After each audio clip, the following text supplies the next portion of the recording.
Hey, what's going on, guys? Your boy Scared Soldier back with another Borderlands 3 video, and in today's video we got Fl4k on the channel and we are bringing you our Guardian takedown build for when it drops, whenever that is anyways.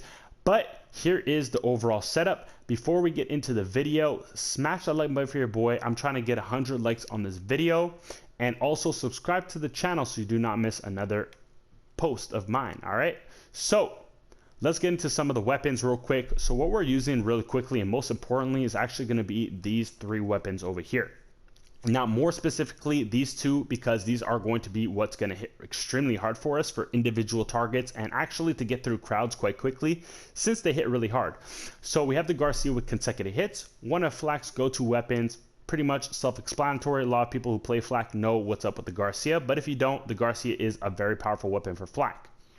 Now, when it comes to the next gun, and this is very important, guys, is that you guys have a Monarch with your Fl4k. Now, the Monarch comes in ×8 or ×4. The ×8 is going to be better, and I'll explain why. So because the ×8 will be obviously more projectiles, that's going to be very beneficial to you. Now, when you put this thing in bipod mode, it's going to have a better hit radius, which means that you're going to be doing an insane amount of critical hits, and critical hits is going to translate to your action skill coming back extremely fast. With the fire rate and the amount of projectiles that this weapon puts out, it's going to be very easy for you guys to get back your fadeaway, because this is basically a fadeaway setup. Now, when it comes to the anointment, I like ASC anointments on my weapons when it comes to Fl4k. You can also have consecutive hit anointments or the 300% anointment. I wouldn't suggest 300% anointments on weapons that don't have the potential to one-shot enemies, because you're going to see a big drop-off in damage. So for weapons like SMGs, assault rifles, stick to ASC anointments or consecutive hit anointments on those. But the weapons like the yellow cake, plague bearers, and things like that, look for a 300% anointment. So for our crowd control, we have a yellow cake. We also have a plague bearer, and these weapons are going to help us just clear out big groups of enemies, and that's it. That's what the job is for us. When it comes to the shield, we got the Frozen Heart. This is the best shield right now in the game for Fl4k. I don't care what anybody says. The reason why this is the best shield for Fl4k is because it's overall very productive for what we need. Now, the Frozen Heart shield, first of all, freezes enemies on demand, because we have the really perfect anointment on this with action skill start. So every time we call in fadeaway, all the enemies are frozen, and once they're frozen, we can just do our thing. They're not moving, and we have free kills. Now, because fadeaway doesn't actually last that long, the enemies after we exit fadeaway are still frozen. So we can still keep hitting those easy critical hits against those frozen targets, and that's going to be like easy money, because we will be able to get our action skill back extremely fast. It's like a no-brainer almost. And then on top of that, this thing returns health to you with whatever damage it deals to those enemies once it freezes them. And also, it's a good way to crowd control, because this thing can freeze literally as many enemies as in one area. So literally, this is a perfect shield to do it all. Survivability, get some health back, and also get your action skills up back real quick, since you're just shooting frozen enemies who are not moving. Easy stuff. Now, when it comes to the grenade, we're just looking for grenades with a good ASC anointment. So we have the MRV Hex, and we have the shock damage, since the Guardians are going to have blue health bars. Shock is very good against blue health bars, so that's what we're using. Now, the Pearl of Inevitable is going to be great, because we have high pellet count weapons, and that's going to allow us to get our consecutive hits up real quick. With every shot with our Garcia, we're going to have almost max stacks with our Pearl, and basically after a couple shots of our Monarch, we'll also have max stacks with our Pearl. So it's very easy to keep up, especially when you're throwing your grenades that keeps dotting enemies. You're going to be good to go. And then you can also have an Icebreaker class mod. So if you want, have an Icebreaker class mod in case, because obviously you're freezing enemies a lot with your Frozen Heart, so you can be doing some bonus damage to those enemies if you'd like, and at least you get a third roll on the actual artifact, whereas the knowledge does not give you a third roll. Now, when it comes to class mods, Cosmic Stalker is the go-to for this setup. Cosmic Stalker just easy does it. If you like Stackbot, you can use Stackbot. I see a lot of people liking Stackbot. And for bosses, bounty hunters, cool. I also like Deadeye too, but Cosmic Stalker is pretty much all you really need for this setup, so just keep it simple, guys.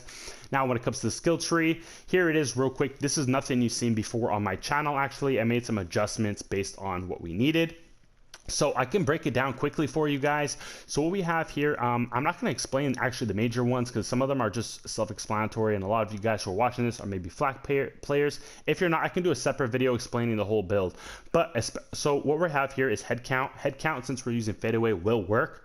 So this is what's going to give us insane amount of action skill, cooldown rate right back. So we basically will have fadeaway a lot. We can spam it. Since we're using a lot of weapons that have multi-projectiles and a lot of fire rate, Leave No Trace will not be able to keep up with any of that. Maybe it'll give us an extra shot here and there, but you honestly won't notice a huge difference in my opinion. And to put 3 points to have a chance to add ammo for the weapons we're using is not the best option. I would use this more so for like snipers or weapons that have a slower fire rate, but for a Monarch, this thing will not be able to keep up. Giving me an extra ammo is not going to be anything.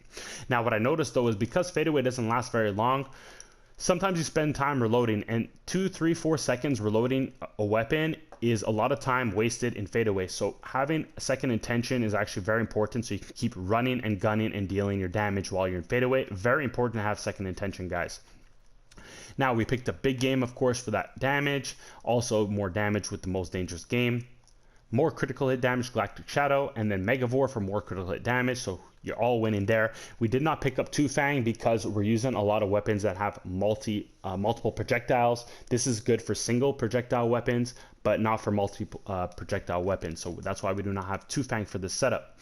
We have the Spider Ant Scorcher because it gives us more elemental damage and some health regen. So this is what we got for our pet. And also, quick little thing, we put 3 points into Persistent Hunter because if you guys didn't know, Gorillas of the Mist lasts about 4 to 5 seconds. But when you put 3 points of Persistent Hunter, your Gorillas in the Mist lasts about 8 seconds, which is really important because that extra bit of critical hit damage you guys are going to keep outputting is going to be super important because you'll be able to just be a machine for even longer. So definitely pick up Persistent Hunter for an extra 3 to 4 seconds in your fadeaway, which is awesome. Now, when it comes to the green tree, here you go, guys. We picked up Gorillas in the Mist, and we also have Unblinking Eye. These two together are going to be awesome. Now, I know a lot of people like Gorillas in the Mist for bossing, but honestly, Gorillas in the Mist is really good in mobbing situations too, and I'm going to explain why. So, I used the normal 3-shot fadeaway before with this setup, and honestly, I like being in fadeaway. The Monarch, the Garcia eats through those little 3 shots that you get in fadeaway too fast, and you exit fadeaway really quickly. I like to be in fadeaway for as long as possible because you're getting 200% extra critical hit damage, and you're just an absolute beast. And it's really good because survivability is important for flak, and while you're invisible, a lot of enemies are not targeting you, so you're just chilling, shooting, and dealing a lot of damage, which is insane. And you're just chilling for 8 seconds in fadeaway, basically just every shot you do is a critical hit, which is insane. So it really makes you a beast killing mobs really, really quickly. And also, we get fadeaway back extremely fast with head count and our Monarch. So literally, we have fadeaway for 75% of the duration of our mobbing, which is crazy. So really, really cool stuff. Definitely pick up this setup, all right? Now, for the same thing, same concept, we pick up some of the obvious stuff, self-repairing system for more health and stuff like that. Furious Attack for some gun damage and all that good stuff for stacks. All my BFFs. We used to put 4 points in an Eager to Impress, but because head count is so powerful with a Monarch, we literally have our action skill back up in like 3-4 seconds. So literally Eager to Impress is not really anything to put points in at this point. So we have 1 point of BFF. This is important to have your pet to stay alive in Mayhem 10, and it's good to have your pet because he takes off some aggro off of you, and he also distracts some enemies, and that's going to allow Hidden Machine to do its job. Turn Tail and Run is going to give you some more health regen, gun damage while still. Lick the Wounds, in case you go down, at least your pet can help you back up. This is good for mobbing. At times, I don't find I go down a lot because I'm always in fadeaway anyway, so, but this is just a little bonus. Then we got Fast and Furious, more gun damage. I mean, who doesn't like gun damage, right? Then we picked up, obviously, Hidden Machine, put 5 out of 5 for 30% extra gun damage for enemies not really targeting us. Awesome stuff. We only put 2 in Rage and Recover because, like I said before, the Frozen Heart Shield gives us a ton of health back. So literally every time we freeze enemies, that's as soon as we basically call in fadeaway, we freeze enemies. We get health back, pretty much back to full health. And then once we exit fadeaway, we almost have fadeaway right back. So we're really cool with this. So we don't really need to spec too heavily into rage and recover. So we can spread those points out a little more and get some more gun damage, which is great. And then finally, the power inside quickly. This is going to give you 25% extra gun damage. And if you call in fadeaway while your health is full, you get 50% gun damage. So yeah, guys, you guys are doing tons of damage with Fl4k. Really awesome stuff, guys. I'm excited to show you guys the gameplay. Before we get into the gameplay, I'll show you guys quickly the modifiers I'm using. So for Fl4k, he moves quite slow in my opinion compared to like Amara and Zane. Anybody really does once you play Amara and Zane. So we picked up Speed Demon. Speed Demon's going to be actually clutch because we're going to be moving quite fast every time we get a kill. And essentially, moving fast is going to translate to evading enemies, getting away from damage, and also controlling our surroundings because we can move quickly. So Speed Demon is very good for survivability for us when it comes to Fl4k. Healing Avenger and Laser Flare are honestly nothing harmful to us, so they're awesome to have. They're very passive, not worried about those. And then we have Holy Crit. Since we're mostly in fadeaway anyway, we're always going to be doing critical hits. So that bonus damage is going to be active. And then for the times we don't, you're going to see in the gameplay, even if we missed a critical hit, that 50% damage reduction, you will not feel that much. And you're going to see that we kill enemies just as fast. So without further ado, let's go ahead and check the gameplay out. Alright, so we're over at the Trial of Supremacy, bringing the build to the actual test. This is where a lot of Guardians are at, so we decided to come over here again. Like we tested the other two Vault Hunters, Zane and Moze, we are also testing Black on this setup. So without further ado, you guys are seeing us go absolutely ham real quick. Now the main things I want to point out is obviously the shield again, how important that is to our survivability, and also how awesome it is as a crowd control tool, which is why I find the Frozen Heart an amazing option and one of the best shields right now for Fl4k in the game. Not only is the Frozen Heart amazing, but if your shield actually depletes as well, you will also get that Nova to come out, so you can call it every time you call in your fadeaway, and also when the enemies deplete your shield, you get to freeze them again. So it's pretty much a spammy shield, which is really cool. Now, one of the main weapons you're going to see real quick is the Monarch go to actual work, guys, because this is insane for doing a lot of critical hits since it has a lot of projectiles per shot, which is why we keep getting our action skill back really fast. Now, to be honest, guys, you might have some better weapons than I do for Fl4k overall. There's some of you guys who've been playing Fl4k probably longer than me and have a whole collection of awesome guns. I'm using pretty much what I have, but you can add those and feel free to add them to your inventory and also your gun select, but at least have a Monarch on hand. This will actually do a lot of work for you, like you guys see down below. And of course, with the radiation element versus these Guardians, this is literally a very good setup. Now, when it comes to what we did with this build, we had a couple choices. Honestly, we were using the racks, and we also were thinking about fadeaway. And why we decided to go with fadeaway was simply because of the actual damage that fadeaway offered. Racks was awesome because we could keep proccing that shield to keep freezing enemies a lot more often, but other than that, the racks don't do much damage to the enemies compared to what fadeaway can do. Fadeaway literally gives you so much more damage, and because head count actually works with fadeaway setups, you can literally have fadeaway for a long time. So we're just spamming fadeaway and Gorillas of the Mist, doing a lot of damage to enemies because we want to kill enemies as fast as possible, which is what this whole thing allows us to do. So our whole tactic with this setup is we see a group of enemies, we call in fadeaway, we freeze those enemies, and they just become easy targets towards us. And then we just keep shooting either our Garcia or our Monarch to handle most of the enemies. Now again, I didn't pull out the yellow cake for this video because I know people do not like seeing the yellow cake, so I avoided that. But if I wasn't actually making a video for you guys, I would be using a yellow cake to control some of these crowds as well as another option. Now, one of the main things I want to show you guys in a second is just how powerful the Frozen Heart Shield is. So you're going to see that once we go to the bridge in a second, but I'll get back to that once we get there. Now, you guys see as well that it's very important that our pet is staying alive with us, and I kind of underestimated the pet, I have to be honest, but the pet is actually very important to Fl4k, which is why that 1 point into my BFFs is very huge to keeping him alive.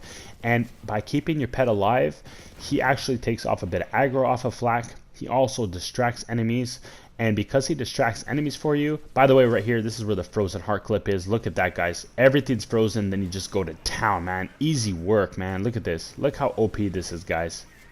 Oh my god. Oh my god, yep. This is when this build went from 0 to 100 real quick. But nonetheless, that's what I want to point out, was that the pet is awesome because the enemies that are distracted will take 30% extra gun damage. So when you're not in fadeaway, you'll still be keeping hidden machine active. And then once you're in fadeaway, pretty much hidden machine will always be active since enemies are not targeting you, since you're invisible. So it's pretty powerful, to be honest, which is why I love this build a lot.